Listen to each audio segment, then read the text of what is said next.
لە چوارچێوەی چالاکیەکانیاندا لە مانگی مەولود و بۆ زیاتر ئاشنابوون بە ژیانی پێغەمبەری پێشەوا درودی خوای لەسەر بێ، بەشی بانگەواز و پەروەردەی مەڵبەندی سۆرانی کۆمەڵی دادگەری تاقیکردنەوەی پێشبڕچەی پێغەمبەرەکەت محەممەد صلی الله عليه وسلم بناسا بە بەشداری 320 بەشدار بوو لە مناڵان و نەوجەوانان لە سۆران و ڕەواندز و خەلیفان ئەنجامدرا.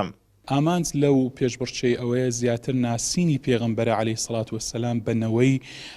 تازەمان بەو جیلە نوێیەمان بۆ ئەوەی کە بتوانین پێغەمبەریان عەلەیهی سەڵات وەسەلام پێ ئاشناکەین و بە سیرە و ژیانی پێغەمبەری پێشەوا عەلەیهی سەڵات وەسەلام ئاشنابن و بتوانن پێغەمبەر سەڵڵاهو عەلەیهی وسەلەم بکەنە سەرمەشق و هەروەها قودوە و پێشەوایان لە ژیاندا و چاو لە پێغەمبەری خوا بکەن عەلەیهی سەڵات وەسەلام بۆ ئەوەی نەوەیەکی تەندروست، نەوەیەک زمان پاک، دەست پاک، ئەمین، داوێن پاک بتوانین کە پێشکەشی کۆمەڵگای بکەین و خزمەت بە کۆمەڵگای کوردەواریمان بکەین پشت بەخوای پەروەردگار.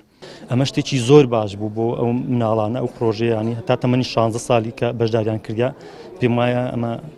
زۆر باشە بۆ داهاتووشان، چونکە بەداخەوە ئەبینین ینی مناڵەکانمان گەنجەکانمان ناوی ئەکتەر و گۆرانی بێژ و هەموو ئەمانە ئەزان کەسایەتی دیاریزان و ئەوانەکەن، بەڵام لە باسی پێغەمبەری خوا صلی الله علیه و سلم زۆرجار پرسیاریان لێ ئەکەن نازان، بۆیە بە گرنگی ئەزانم کە ئەم مناڵانە هەر لە سەرەتاوە ئاشنا بن بە ژیان و بە ناسینی پێغەمبەری خوا صلی الله علیه و سلم. مناڵان و نەوجەوانان بە گەرم و گوڕیەوە بەشداریان لەم تاقیکردنەوەدا کردو، دەڵێن ئێمە لە خۆشەویستیمان بۆ پێغەمبەری خوددا بەشداریمان کردو، دەمانەوێت زیاتر شارەزاییمان لە ژیان و ڕەوشت و ئاکارەکانی سەروەردا هەبێت. سوودیان پێشبڕکێ ئەوەیە کە تەنها ئێمە لە ژیاننامەی پێغەمبەر صلی الله علیه وسلم شارەزا دەبین و هیوادارش تەنها لەسەر ڕێزگای ئەو بڕۆین و بۆ ڕۆژ دوای تەنها لەسەر ڕێزگای ئەو بین و لەسەر ڕێزگای ئەویش تەنها دەگەین بە بەهەشت. وەڵا خۆشەویستی پێغەمبەر صلی الله علیه وسلم هەلێک کە بگەین بەم پێشبڕکێ و بەم پێشبڕکێ و هیوادارین دەرجێکی باش بهێنین.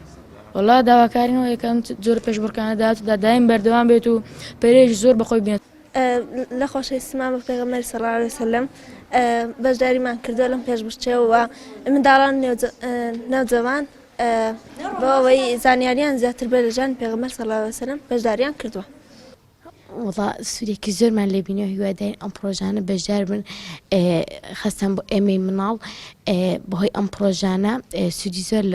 سوودی زۆر دەبینین، دەتوانین پێغەمبەری خۆمان زۆرتر بناسین بەهۆی ئەم پرۆژانە دەستخۆشیان لێ دەکەین. ساڵانە لە هەرێمی کوردستان بە چالاکی جەماوەری خۆڕسک و بە شێوازی جۆراوجۆر یادی لە دایکبوونی پێشەوای مرۆڤایەتی دەکرێتەوە و بەرز ڕادەگیرێت. ئەم چالاکیەی مەڵبەندی سۆرانی کۆمەڵی دادگەریش جگە لەوەی دەواازەیەکە بۆ ئاشناکردنی زیاتری نەوجەوانان بە ژیاننامەی پێغەمبەرمان درودی خوای لەسەر بێت، هاوکات دەکەوێتە چوارچێوەی چالاکیەکانی بەرزڕاگرتنی ئەو یادە لە کوردستان. ئازادۆمەراوەی کەناڵی ئاسمانی پەیام، سۆران.